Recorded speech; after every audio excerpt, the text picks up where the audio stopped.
और बहुत ही विपरीत परिस्थितियां हैं। उन विपरीत परिस्थितियों में और एक बड़े जो लोकतंत्र के रक्षा के लिए हम लड़ाई लड़ रहे हैं, हमारे जो शीर्ष नेता बार बार कह रहे हैं कि लोकतंत्र को बचाने की लड़ाई है। जयप्रकाश जी अपने आप ब्रांड हैं, किसी को ये परवीन खंडेलवाल जी की तरह ये बताने की जरूरत नहीं कि ये परवीन खंडेलवाल जी हैं। तो बीजेपी कांग्रेस युक्त हो गई।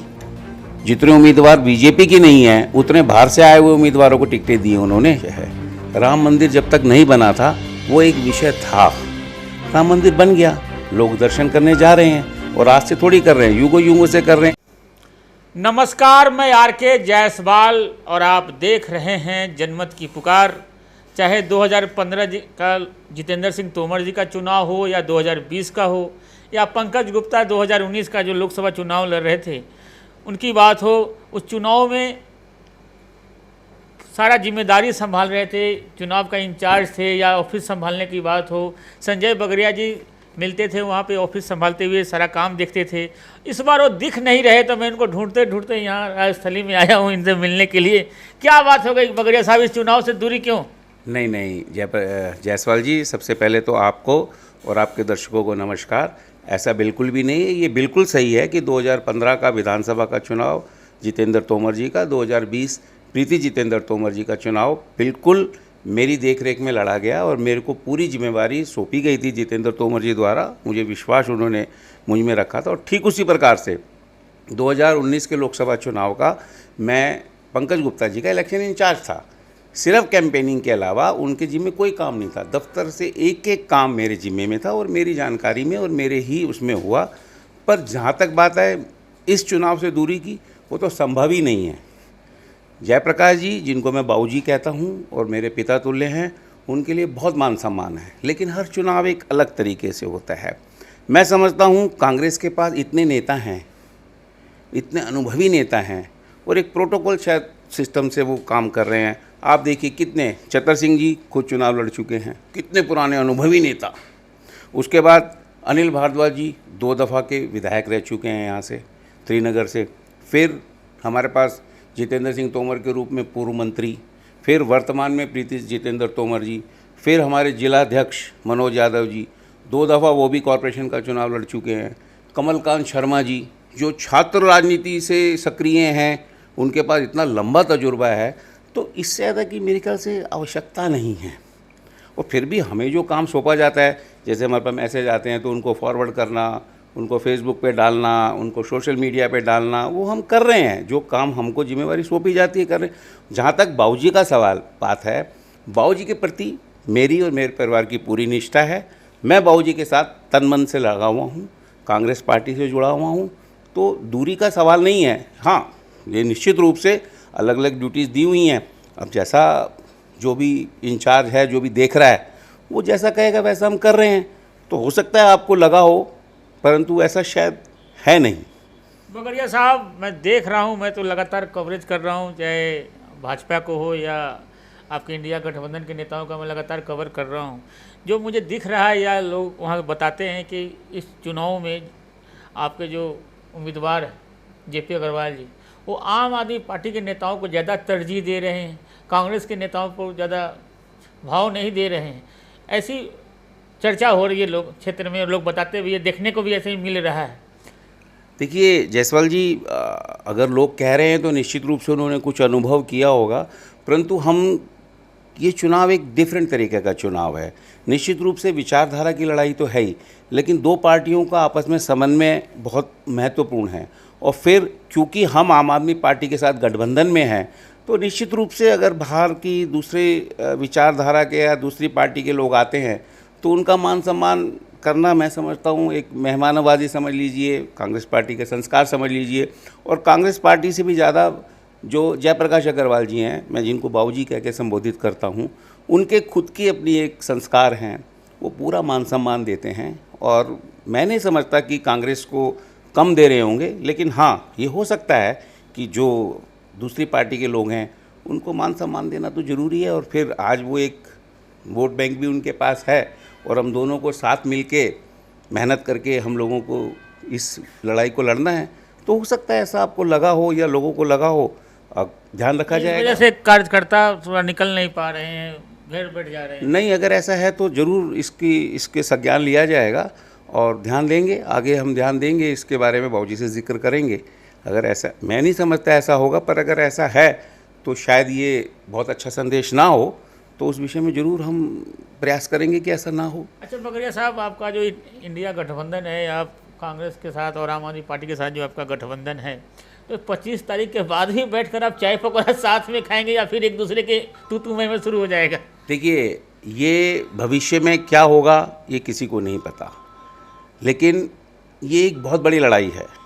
निश्चित रूप से ये राष्ट्रीय स्तर पर हमारा गठबंधन अभी हुआ है।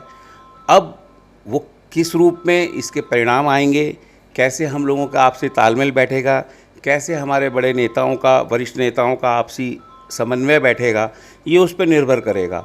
और अच्छा होगा अगर कोई तालमेल बन जाता है तो सभी के लिए अच्छा होगा। प्रयास तो ज़रूर करेंगे कि भाई क्या हम लोग, माना जाए विधानसभा चुनाव में भी गठबंधन में चुनाव लड़ेगी आम आदमी पार्टी और कांग्रेस? हालांकि भाजपा तो लगातार तंज कस रहा है आप लोगों के ऊपर कि पंजाब में तो अकेले अकेले लड़े, वहाँ लड़ाई है, आप लोग एक दूसरे गाली गलौज करते हैं और दिल्ली में आकर गठबंधन के लिए वोट मांगते हैं। देखिए, मैंने ये कहा कि ये बहुत बड़ी लड़ाई है और बड़ी विकट स्थितियों में ये लड़ाई है। निश्चित रूप से कठिन स्थितियां हैं, विकट स्थितियां हैं और बहुत ही विपरीत परिस्थितियां हैं। उन विपरीत परिस्थितियों में और एक बड़े जो लोकतंत्र के रक्षा के लिए हम लड़ाई लड़ रहे हैं, हमारे जो शीर्षस्थ नेता बार बार कह रहे हैं कि लोकतंत्र को बचाने की लड़ाई है, तो उसमें सामंजस्य में थोड़ा समय लगेगा। लेकिन मैं समझता हूँ अगर परिणाम जो कि हम समझते हैं बहुत अच्छे आएंगे तो आगे का सफ़र भी सुखद रहना चाहिए। और हम तो प्रयास करेंगे कि आपसी गठबंधन बना रहे ताकि तानाशाही जो रवैये हैं वो देश पे हावी ना हो, प्रयास रहेगा। बकरिया साहब, मैं देख रहा हूँ भाजपा के चुनाव प्रचार में लगातार चुनाव के बड़े बड़े स्टार आ रहे हैं, बड़े बड़े सेलिब्रिटी आ रहे हैं चुनाव प्रचार करने के लिए, लेकिन आपके कांग्रेस में तो ऐसा कुछ और गठबंधन में तो कुछ ऐसा कोई स्टार वगैरह मैं देखा नहीं। देखिए, या खुद आप लोग खुद स्टार है क्या? देखिए वो सत्ता पक्ष के लोग हैं, उनके पास हर तरीके का धन और बाहुबल दोनों हैं उनके पास। और ये ठीक है, स्टार एक दफ़ा भीड़ इकट्ठी कर सकते हैं या माहौल बनता है, लेकिन वोट तो अंत में आम आदमियों ने, लोगों ने ही देना है ना, मतदाताओं ने ही देना है ना। हम प्रयास कर रहे हैं मतदाताओं तक पहुंचने का, हम बात रख रहे हैं मतदाताओं की, हम बात रख रहे हैं उनसे जुड़ी हुई जो उनको तकलीफ़ें हैं उसकी बात रख रहे हैं। और मैं समझ रहा हूँ मतदाताओं तक पहुँच रही है ये बात, और मतदाता भी इस बात को समझ रहा है कि कहीं ना कहीं 10 साल वो ठगे गए और अब आगे मौका वो शायद नहीं देना चाहते और बदलाव चाहते हैं। और जहाँ तक जयप्रकाश अग्रवाल जी की बात है, मैं थोड़ी सी बात ये कहना चाहूँगा। एक ब्रांड होता है, जैसे हल्दीराम एक ब्रांड है, अगर उसकी फ्रेंचाइजी किसी को मिल जाए तो उसको ये नहीं कहना पड़ता कि हल्दीराम का माल मैं बेच रहा हूँ, अपने आप ग्राहक आ जाते हैं। इसी प्रकार जयप्रकाश अग्रवाल जी एक ब्रांड हैं। हमें कुछ नहीं करना, हमें सिर्फ लोगों को ये बताना है हाँ ये हम हैं, और जयप्रकाश जी की बात को आगे तक पहुंचाना है। ये तो हम खुशकिस्मत है कि हमको इतनी बढ़िया ब्रांड मिला है। और ये मैं ऐसे हवा में नहीं कह रहा हूँ, ये बात आप पूर्व मंत्री जी से पूछिएगा। मैंने 2015 के चुनाव में भी यही बात उनको कही थी और उसके परिणाम हमको मिले। हमने ब्रांड को ब्रांड की तरह इस्तेमाल किया और बेचा उस ब्रांड को, क्योंकि हमें ज़रूरत ही नहीं है मेहनत करने की, सिर्फ हमें लोगों को बताना है। जयप्रकाश जी अपने आप ब्रांड हैं, किसी को ये परवीन खंडेलवाल जी की तरह ये बताने की ज़रूरत नहीं कि ये परवीन खंडेलवाल जी हैं। सब जानते हैं जयप्रकाश अग्रवाल जी को। 10वां चुनाव है उनका, कोई मजाक है क्या? लोगों को तो 10-10 साल नहीं हुए राजनीति में आए हुए, वो 10वां चुनाव लड़ रहे हैं। मगर पिछली बार चुनाव हार भी तो गए थे यही चांदनी चौक से, डॉक्टर हर्षवर्धन ने बहुत काफ़ी अंतरों से हराया था इनको। देखिए, हार और जीत बिल्कुल निश्चित रूप से लोकतंत्र में और राजनीति में जीत के लिए ये सब लड़ते हैं, लेकिन हार जीत हिस्सा है। और उसी से शायद हम लोगों ने समझा है कि अगर हम दोनों इकट्ठे होकर लड़ें, क्योंकि वोट स्प्लिट हो गया था, अगर हम इकट्ठे होकर लड़ते हैं। आपको मानते हैं कि आम आदमी पार्टी आपको कांग्रेस को वोट करेगी, आम आदमी पार्टी करेगी? नहीं, बात आम आदमी पार्टी की नहीं है, बात गठबंधन की है, बात तानाशाही की है। आम आदमी पार्टी अगर भी मानती है कि तानाशाह है और जुल्म हो रहा है, और मेरे ख्याल से आम आदमी के ऊपर तो ज़्यादा हो रहा है। कल तक तो आप केजरीवाल को चोर भ्रष्टाचारी बता रहे थे और आज जब जेल से आए तो आप लोग माला पहना रहे हैं। देखिए, परिस्थितियाँ बहुत कुछ करा देती हैं। बहुत चुटकी ले रहा है इस बात को लेकर के। निश्चित रूप से वो चुटकी ले सकते हैं। अजीत पवार के मामले में वो नहीं बोलेंगे, हेमंत विश्व शर्मा के बारे में नहीं बोलेंगे, वो जो और बहुत सारे नाम हैं इतने नाम हैं, उनके बारे में वो कुछ नहीं बोलेंगे। हमारे कितने का वो आपको पता है पहले क्या कहते थे? जब शुरू में 2014 में आए थे, ये कहते थे कांग्रेस मुक्त भारत हम कर देंगे। अब तो बीजेपी कांग्रेस युक्त हो गई। जितने उम्मीदवार बीजेपी की नहीं हैं, उतने बाहर से आए हुए उम्मीदवारों को टिकटें दी उन्होंने। तो इसलिए वो चुटकी लेते रहे, उनकी आदत है, परंतु जनता समझ रही है। और जहाँ तक प्रश्न है केजरीवाल जी और हमारे कि भाई हम एक दूसरे के, निश्चित रूप से विचारधारा की लड़ाई, मैंने कहा ना, बड़ा कठिन है, विपरीत। एक बार बता दीजिए आप साफ साफ, अरविंद केजरीवाल की गिरफ्तारी जायज़ था या गलत? ये तो न्यायालय में अभी विचाराधीन है। नहीं बोल पा रहे ना आप लोग? नहीं बोल पा रहे हैं। अगर देखिए आप बिल्कुल, आपकी बात सही है। अभी तो न्यायालय ही इस फैसले को नहीं कर पाया, वही तो चैलेंज की हुई है। और अगर बिल्कुल ही ऐसी स्थिति होती कि वो बात न्यायालय को बिल्कुल लगती कि नहीं बिल्कुल सही गिरफ्तारी हुई है, तो शायद ये अंतरिम जमानत भी शायद नहीं मिलती। हालांकि न्यायालय का मामला है, मैं इसमें कोई टिप्पणी नहीं करना चाहता, परंतु ये कहना या कि ये गलत है, बिल्कुल गलत हुई इनकी गिरफ्तारी या बिल्कुल सही हुई गिरफ्तारी, अभी ये न्यायालय के अधीन है और बहुत जल्दी इस पर भी निर्णय आ जाएगा। आज स्वाति मालीवाल ने केजरीवाल जी के पीए पर आरोप लगा दिया कि उनके साथ धक्का मुक्की हुआ है, एफआईआर भी शायद। देखिए ये एक दुखद है, ये बहुत दुखद है। ना केवल इसलिए कि स्वाति मालीवाल जी जो हैं महिला हैं, राज्यसभा सांसद हैं, पूर्व महिला उसकी अध्यक्ष रह चुकी हैं और एक बहुत अपने आप में स्पष्ट बोलने वाले नेता के रूप में उनको जाना जाता है। बहुत थोड़े समय में उन्होंने अपना एक मुकाम हासिल किया है। अगर ये घटना सत्य है, अगर ऐसा हुआ है, तो ये बिल्कुल दुखद है। और मैं समझता हूँ कि इसके ऊपर बहुत जल्दी आम आदमी पार्टी वालों की तरफ से स्पष्टीकरण आएगा, मालीवाल जी की तरफ से भी स्पष्टीकरण आएगा। और मैं नहीं समझता कि ऐसी कोई घटना घटित हुई होगी। अगर हुई है तो दुखद है। सीएम अरविंद केजरीवाल जेल से बाहर आए, जब से आए हैं रोड शो कर रहे हैं। रोड शो के दौरान साफ साफ एक संदेश भी दे रहे हैं, आरोप भी लगा रहे हैं कि सूरत में, इंदौर में सब के सब भाग लिया। अब मजबूत पार्टी जो है आम आदमी पार्टी ही है, फ्यूचर में आम आदमी पार्टी का बढ़िया फ्यूचर रहेगा। तो एक तरह से क्या समझा जाए बगड़िया साहब? देखिए मैंने आपको कहा, बहुत सारी चीज़ें राजनीति में सांकेतिक होती हैं। बहुत सारी बातें जब आप भाषण कोई देते हैं, राजनीतिक भाषण होता है, राजनीतिक रैली होती है, तो अपने कार्यकर्ताओं को जोश दिलाने के लिए, वोटर्स में एक संदेश देने के लिए बहुत सारी बातें कही जाती हैं। मैं समझता हूँ उसी संदर्भ में उन्होंने ये बातें कही होंगी, पर ऐसा नहीं है। आपको ही पता है कि जो हमारे साथ सूरत में हुआ, वो शायद आज़ाद भारत के इतिहास में ऐसा कभी नहीं हुआ जो हमारे साथ हुआ। जो इंदौर में हुआ वो भी आप लोगों को बाद में पता चला कि कोई केस था पुराना और उसके दबाव में ऐसा किया गया, ऐसा नहीं है। लेकिन हाँ ठीक है, उन्होंने कहा, कुछ समझ के कहा होगा, वो समझते हैं, ऐसा नहीं है, बहुत बड़े राजनेता हैं, तो कहीं ना कहीं कोई कारण होगा। और मैं समझता हूँ ये तो चुनाव के दौरान में एक कन्हैया कुमार के लिए आपको अरविंदर सिंह लवली जो प्रदेश अध्यक्ष है वो छोड़कर चले जाते हैं, राजकुमार चौहान जैसा नेता और अमित मलिक, ऐसे कई सारे चेहरे जो थे, एक कन्हैया कुमार के लिए छोड़कर चले थे, आप लोग बलि का बकरा बना दिए। नहीं, ऐसा नहीं है। उन्होंने, लवली जी ने भी स्पष्टीकरण दिया कि केवल वही एक कारण नहीं था। और लवली जी ने तो ये भी कहा, 2017 में भी लवली जी चले गए थे। और प्रश्न तो ये भी उठता है कि फिर वो छोड़ के क्यों आए थे? तो फिर वो आए और चले गए, चुनाव का टाइम में प्रचार कर रहे हैं भाजपा की तरफ से लवली जी। हाँ ठीक है, वो एक निश्चित रूप से हमारे लिए एक तकलीफ़ का है, हम सोच सकते हैं उस विषय में, परंतु ठीक है, ये उनका अपनी विचार है। और कितनी विश्वसनीयता उनकी रह गई है लोगों के बीच में, ये तो वही जानते हैं या लोग जानते हैं। क्योंकि पहले गए, फिर उसको छोड़ के आ गए, फिर हमने इतना बड़ा उनको सम्मान दिया, हमारी पार्टी का बड़ा दिल रख के उनको सम्मान दिया, और उन्होंने सबसे बड़े पद को बगैर किसी एक आधार के या कोई बहुत बड़े कारण से उन्होंने बीच चुनाव में छोड़ा। तो उनकी विश्वसनीयता, मैं नहीं समझता कि बहुत ज़्यादा उनकी विश्वसनीयता रह गई है। फिर भी उनका व्यक्तिगत निर्णय था उस पर, और उस पर तो हमने तुरंत कांग्रेस ने कार्रवाई की। और अब देवेंद्र यादव जी एक बहुत ज़बरदस्त हमारे युवा नेता हैं और बड़े कर्मठ और प्रभारी रह चुके हैं कई राज्यों के, और एक लंबा अनुभव है उनके पास, 2 दफ़ा के विधायक भी रह चुके हैं, लंबा अनुभव है उनके पास, और बड़ी मजबूती के साथ हम प्रदेश का काम संभाल रहे हैं।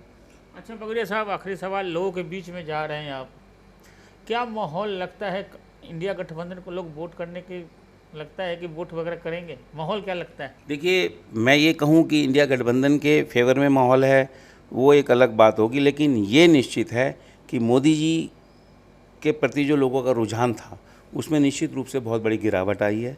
लोग त्रस्त हैं, लोग महंगाई से बात त्रस्त करते हैं। मंदिर बन गया, सबसे बड़ा मंदिर का मुद्दा बनाते हैं, जब जगह जगह झंडा लग रहा है, हिंदुओं का सबसे बड़ा झंडा जो होता है सब जगह लग रहे हैं। अब क्या उनका तो पर्ची वगैरह भी बट गया, आपका तो पर्ची वगैरह कहीं दिखा भी नहीं। कल मैं कवरेज करने गया था कई जगहों पे, वो पर्ची वगैरह भी बांट चुके हैं। देखिए आपका पर्ची वगैरह छप गया कांग्रेस पार्टी का? देखिए इतनी जल्दी अगर पर्ची बांट दी उन्होंने तो लोग रख के भूल जाएंगे, ये भी मानिएगा आप। इतनी जल्दी उन्होंने पर्ची बांट दी है तो वो रख के भूल जाएंगे। इसका मतलब उनके पास कैंपेनिंग करने के लिए कोई जगह ही नहीं बची है, ना लोग उनको बुला रहे हैं, ना उनकी सभा देखना चाहते हैं। पर्ची तो आखिरी में बटती है, जब 2 दिन रह जाते हैं तभी आदमी पर्ची बांटता है ना, जब इलेक्शन कैंपेन बंद हो जाता है।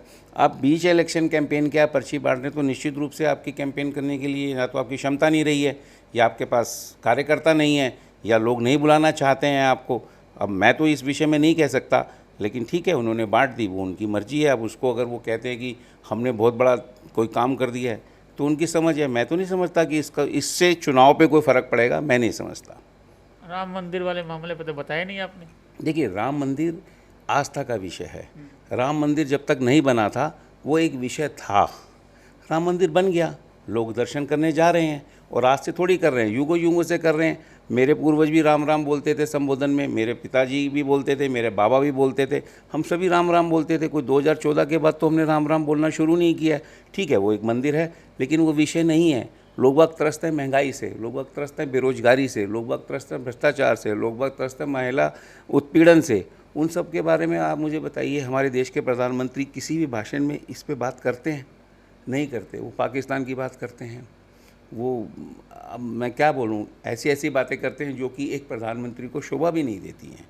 हमारे देश के प्रधानमंत्री 140 करोड़ लोग, सबसे बड़ी पॉपुलेशन है हमारी वर्ल्ड में, चाइना को भी हमने पीछे छोड़ दिया है, उसके प्रधानमंत्री हैं। कम से कम उन्हें मर्यादा का ख्याल रखना चाहिए और ऐसी बातें नहीं करें। बेरोजगारी पे बात करें, जो बातें उन्होंने की थी उस पर क्यों नहीं बात करते, उस पर मगर आईटी सेक्टर में तो लाख लाख 1.5 लाख की सैलरी मिल रहा है। जो नए बच्चे अब आईटी सेक्टर में जा रहे हैं, लाख रुपए 1.25 लाख की सैलरी है उनकी। आप मुझे बताएं, जिस वक्त आईटी सेक्टर कौन लाया था?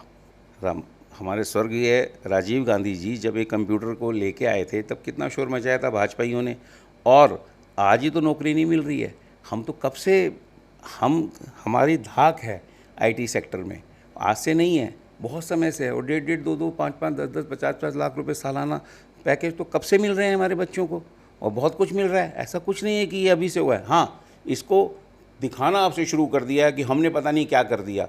चंद्रयान पे हम पहुंच गए। अरे चंद्रयान पे पहुंचने के लिए तैयारी तो 50 साल पहले होगी। माफ़ कीजिएगा, आज जो डॉक्टर हैं, जो वकील हैं, जो इंजीनियर हैं, जो साइंटिस्ट हैं, वो क्या 2014 के पढ़ने के बाद साइंटिस्ट बने हैं? किसी स्कूल से तो पढ़े होंगे। वो स्कूल किसने बनाए थे? वो कॉलेज किसने बनाए थे? वो यूनिवर्सिटियाँ किसने बनाई थी जिनसे पढ़ के आज वो बच्चों को पढ़ा रहे हैं और देश का नाम रोशन कर रहे हैं? ये तो है नहीं कि 2014 में जो बच्चा पढ़ा वो आज देश का नाम रोशन कर देगा, वो इंजीनियर बन जाएगा। तो बन ही नहीं सकता इंजीनियर, उसको तो इंजीनियर बनने में टाइम लगेगा। तो ये सब बातें मीडिया की फैलाई हुई बातें हैं, और ठीक है, हर एक का अपना अपना तरीका होता है। और ये विचारधारा की लड़ाई है, एक ऐसी विचारधारा की लड़ाई है। मन्नू संस्कृति जो लाना चाह रहे हैं, थोपना चाह रहे हैं, कुछ लोगों के हाथ में पूरी ताकत देना चाह रहे हैं, उसके खिलाफ लड़ाई है। और हम इस लड़ाई को बहुत मजबूती से लड़ रहे हैं, परिणाम कुछ भी हो। और हम तो समझते हैं परिणाम यहाँ तक कहते हैं कि कन्हैया कुमार को ले आए, इनके पास कोई बढ़िया कैंडिडेट नहीं था, देशद्रोही को उठा कर ले आए, टुकड़े टुकड़े गैंग वाले को उठा कर ले आए। देशद्रोही का आरोप लगाया था, सिद्ध कहाँ हुआ? उसको तो बरी कर दिया गया न्यायालय की तरफ से। और टुकड़े टुकड़े गैंग तो हम कह रहे हैं ये आरोप उनका है। किन का आरोप है? अब वो तो नहीं कहेंगे। कन्हैया कुमार एक मजबूत कैंडिडेट है, निश्चित रूप से कन्हैया कुमार की अलग फ़ैन फॉलोइंग है, मीडिया भी उनको कवर करता है, और वो जो बात करते हैं वो अपनी एक अलग बात है। परंतु अब हर एक का अपना अपना। कन्हैया कुमार हमारा कैंडिडेट, हम मनोज तिवारी जी के वो कहते हैं भारी है। मनोज तिवारी जी जो हैं वो दिल्ली के पैदाइश हैं क्या? माफ़ कीजिएगा, मोदी जी बनारस से लड़ते हैं क्या? वो बनारस में पैदा हुए थे क्या? स्मृति ईरानी जी अमेठी से लड़ रही हैं क्या? वो अमेठी में पैदा हुई थी क्या? शायद उन्होंने 2014 से पहले तो अमेठी भी कभी नाम भी नहीं सुना होगा, कभी गई भी नहीं होंगी अमेठी। तो ये सब बातें जब अपने ऊपर होती है तब तो इधर से उधर कर दी जाती है। सिर्फ एक प्रोपेगेंडा के लिए कन्हैया कुमार क्यों डर रहे हैं? कन्हैया कुमार से इतना किस लिए डर रहे हैं? लड़ें चुनाव, बात करें, जो बात करें उसका जवाब दें। मनोज तिवारी जी उसका जवाब देना, कर लेना डिबेट कन्हैया कुमार जी और मनोज जी। आए टीवी पे, नेशनल चैनल पे और बहस करें मुद्दों पे। जो राष्ट्रीय मुद्दे हैं उन पे बहस करें, महंगाई पे बहस करें, बेरोजगारी पे बहस करें, भ्रष्टाचार पे बहस करें, जो 10 साल की आपकी अचीवमेंट है आपकी सरकार की उस पर बहस करें ना। किसने मना किया? करें बहस, लेकिन वो नहीं करेंगे। हमारे तो राहुल गांधी जी ने एक्सेप्ट किया है चैलेंज, प्रधानमंत्री जी, लेकिन प्रधानमंत्री जी की तरफ से कोई जवाब नहीं आया। हमारे तो नेता तैयार हैं कि करें, हम मुद्दों पे बहस करें, मुद्दों की लड़ाई लड़ें, कोई तकलीफ़ नहीं है। लेकिन ये भावनात्मक लड़ाइयाँ लड़ना, हिंदू मुस्लिम करना, जाति पे जाना, पर्सनल जाना, ये लोकतंत्र के लिए घातक है, उचित नहीं है। तो ये हमारे साथ बात कर रहे थे दिल्ली प्रदेश कांग्रेस के प्रवक्ता संजय बगरिया जी। मिलते हैं किसी और खबरों के साथ। नमस्कार। अगर आपने हमारा अभी तक चैनल सब्सक्राइब नहीं किया है तो कृपया चैनल सब्सक्राइब कर लें, लाइक करें, शेयर करें, कमेंट करें। तो मिलते हैं फिर किसी और खबरों के साथ। नमस्कार।